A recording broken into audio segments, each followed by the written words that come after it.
Olá, meus amores, eu tinha feito essa introdução há uns meses atrás, só que eu não gostei de como ficou e eu resolvi apagar.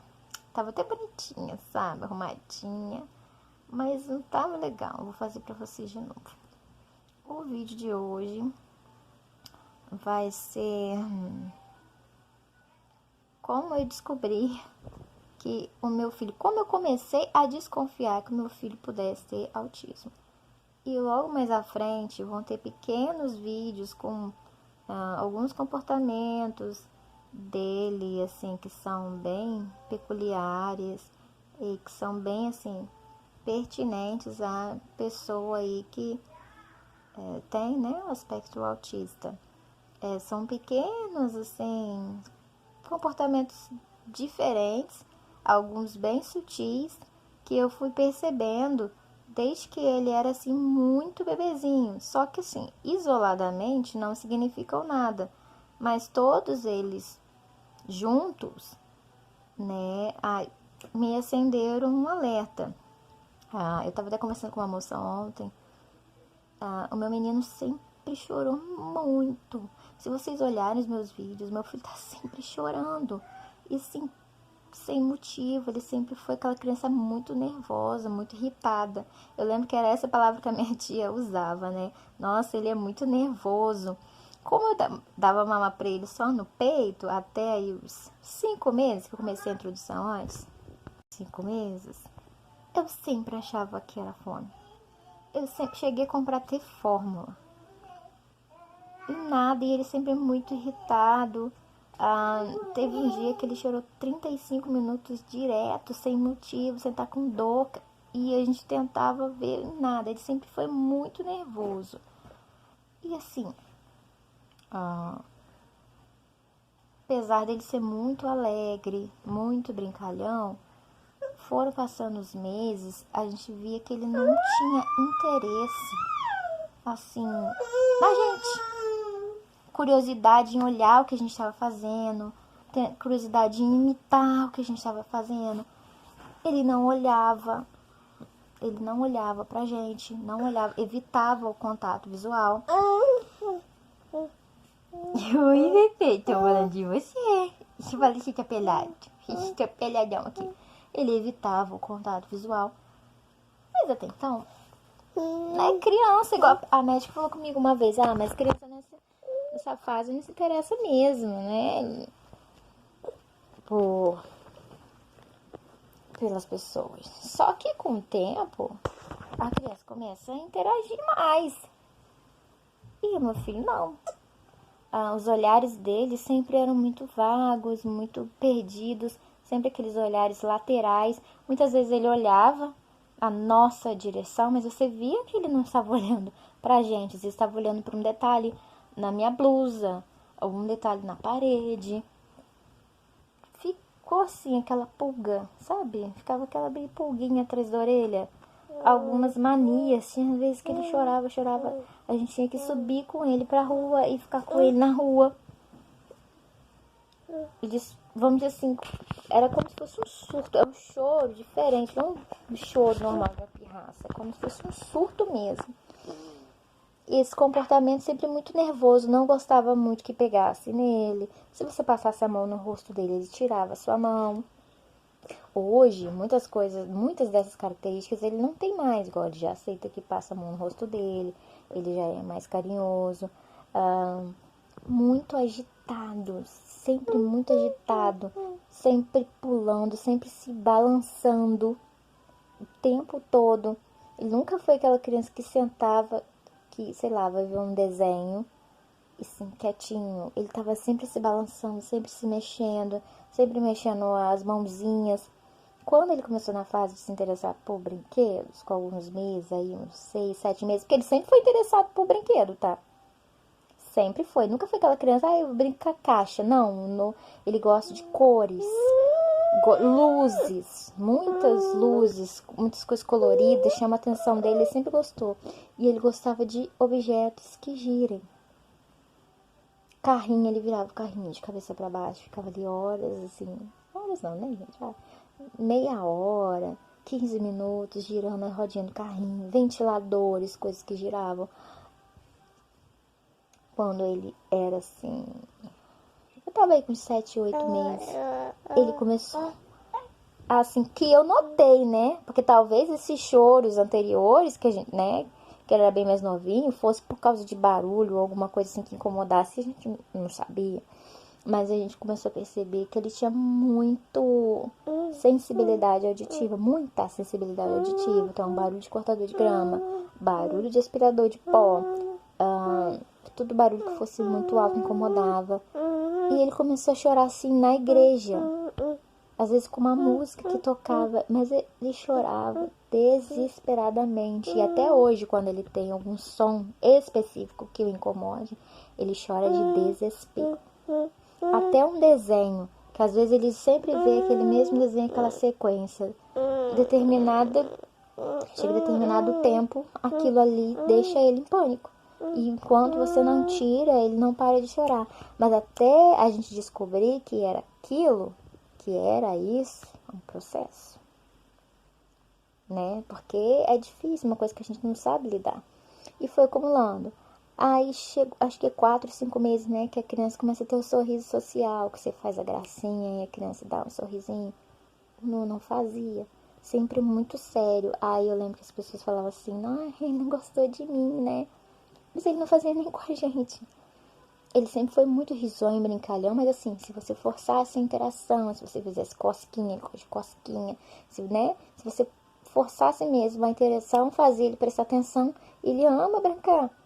Mas assim, não que seja assim, vamos dizer assim, espontâneo, sabe? Ele não gostava no colo de ninguém, não ficava com ninguém, era muito difícil.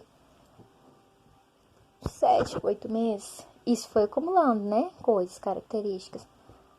Que era a fase que a criança começa a atender pelo nome, ele não atendia. E o meu enteado, que tem 21 anos, ele tem uma irmã, né, por parte da mãe dele, que foi descoberto que ela é autista, ela tem 4 anos. E ele começou a me alertar também algumas características. Olha, não sei não, André. O olhar muito perdido, não fazer contato visual, isso antes.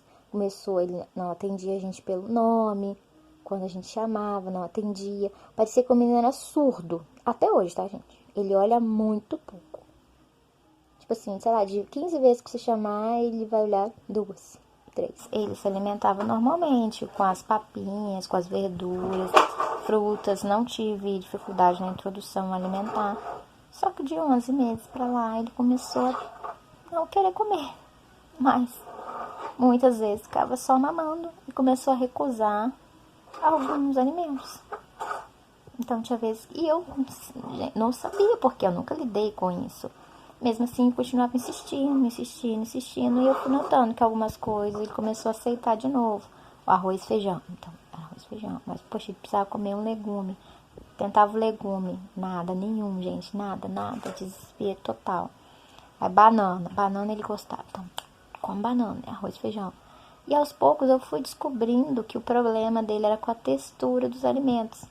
Então, tudo que for muito macio, grande parte dos problemas dele é a textura dos alimentos. Muito macio, muito mole, ele cospe, ele joga fora.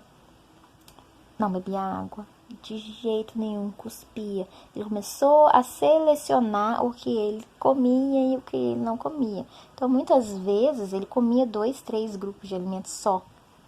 Carne não, frango não, peixe não, tentei fígado, tentei tudo que vocês podem imaginar. Ele só ficava na banana, biscoito de água e sal.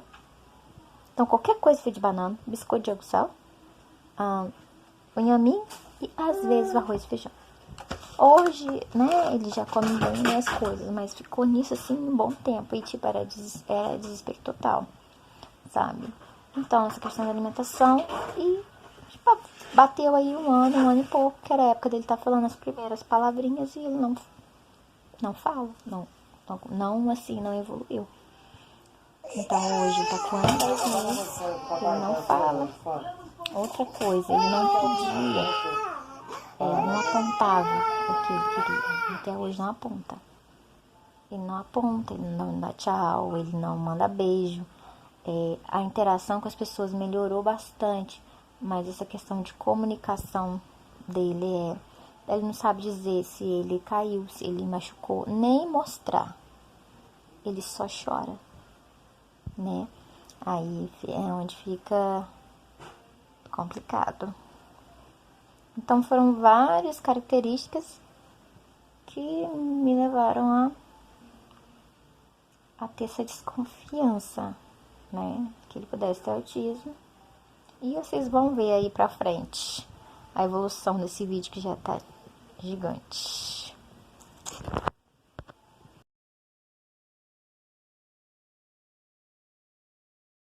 Eu tô aqui em Resende. Eu acabei de vir uma consulta do fonoaudiólogo. Minha fonoaudióloga pulou às 3h30. Vim na esperança, né? Porque eu já tô tentando essa consulta pra ele. Tem mais de 1 mês e meio. Achei que dessa vez eu consegui. Cheguei aqui. A fonoaudióloga só atende crianças a partir de 4 anos. Sim, Cadê o abraço, papai? Cadê o abraço? Cadê o abraço? Cadê o abraço?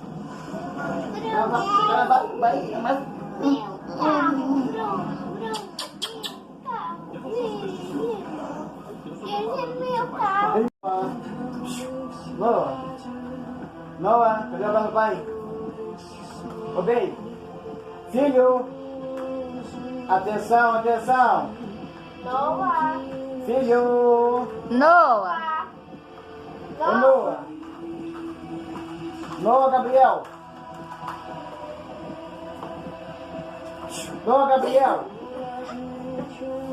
Noah Gabriel. Noah Gabriel. Noah Gabriel. Noah Gabriel. Cadê meu abraço? Filho. Noah Bibiel. Bibiel. Bibiel. Bibiel. Bibiel. Noah Gabriel. Aquele exército subiu para falar com ele e ele dizia: se eu sou homem. Oi, neném. Oi, mamãe.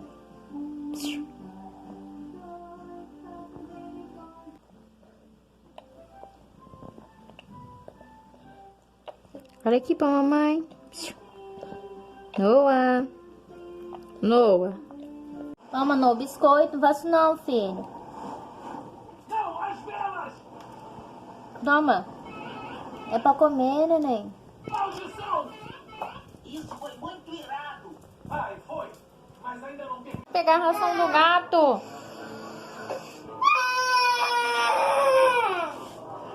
Não pode, mamãe falou que não pode pegar a ração do gato. Espera só um minutinho, só um minutinho.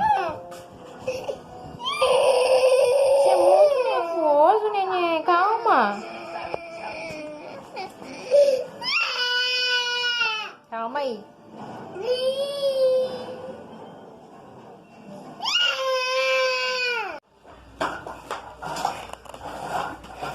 Papai tinha que dar um pudim, um pedacinho de pudim pra mim.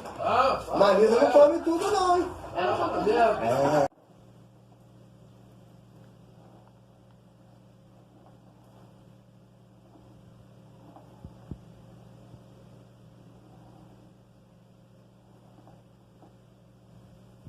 Não vai alguém do canhão.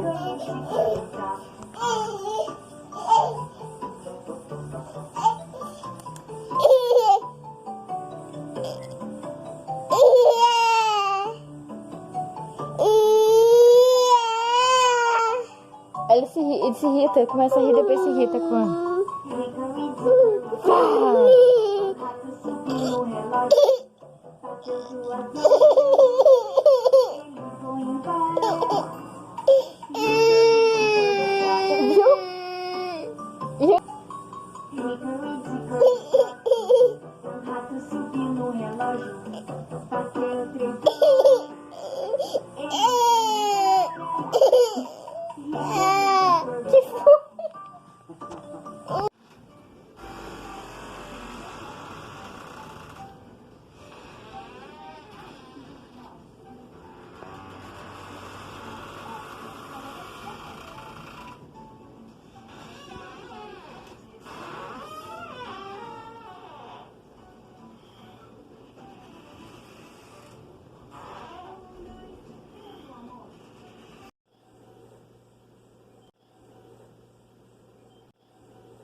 Gente,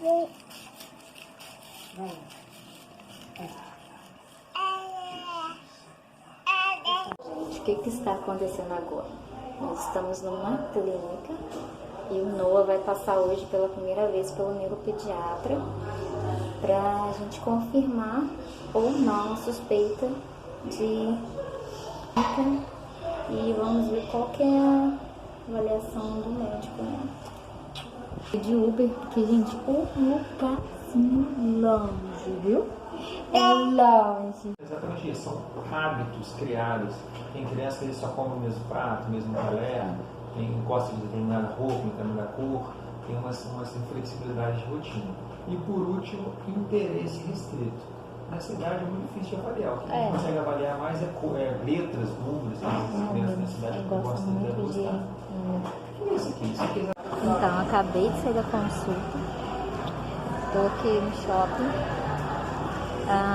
Eu gravei um pouco da consulta pra vocês, do áudio, claro que eu não ia gravar, né? O rosto do doutor, mais um pouquinho do que ele falou pra vocês. Eu estava extremamente nervosa, eu acho que eu não consegui organizar meus pensamentos direito para poder pontuar tudo que eu queria pontuar, mas eu acho que mesmo meio atrapalhada, eu consegui falar, né, algumas coisas, mostrar algumas questões, alguns pontos que sinalizavam, né, para mim que ele pudesse ter um possível autismo. E o doutor fez uma avaliaçãozinha com ele e me deu realmente o laudo do autismo. Mesmo assim, que eu já esperava, no fundo, você ainda fica, sei lá, com aquela esperança de chegar no consultório e o médico falar, não é nada disso, você tá doida, é normal, isso é coisa de criança, sei lá. Mas realmente ele observou várias coisas, né, que eu já tinha pontuado, né, com ele. Essa questão de não ter a fala funcional, de não apontar, e algumas coisas lá, né, que ele falou. Ainda tô meio assim, sei lá, meio anestesiada.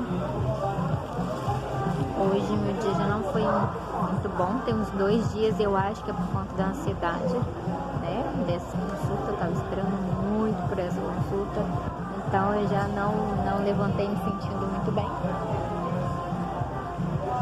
E é isso aí, temos um diagnóstico de autismo.